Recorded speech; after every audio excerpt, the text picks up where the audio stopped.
మన ప్రభువును రక్షకుడైన యేసుక్రీస్తు నామమున మీ అందరికీ వందనాలని. అందరూ బాగున్నారండి. ప్రతిరోజు మీ కొరకు, మీ కుటుంబాల కొరకు మేము ప్రార్థన చేస్తున్నాం. దేవుడు మిమ్మలను, మీ కుటుంబాలను ఆశీర్వదించునుగాక.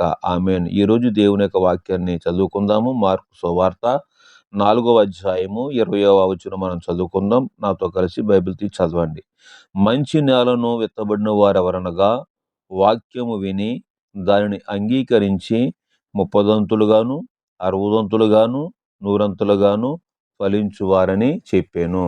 ఈ మాటలు దేవుడు ఆశీర్వదించునుగాక. ప్రభునందు ప్రియమైన దేవుని బిడ్డలారా, మన జీవితంలో మనం ఫలించాలన్నా, అభివృద్ధి చెందాలన్నా మనం ఏమి చేయాలంటే ప్రియమైన వారు, మొట్టమొదటగా దేవుని వాక్యం సెలవిస్తుంది ప్రియమైన వారు, మంచి నేలను విత్తబడ్డవారుగా మనం ఉండాలి. మంచి నేలగానగా దేవుని యొక్క స్థలము.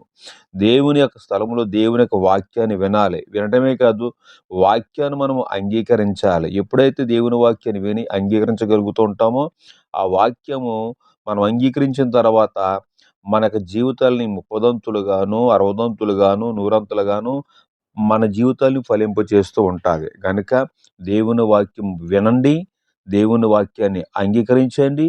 30 60 100 మీరు ఫలించాలని ఈ మాటలు దేవుడు చెప్తున్నాడు. అట్టి కృప దేవుడు మనకు దయచేయునుగాక. ఆమేన్.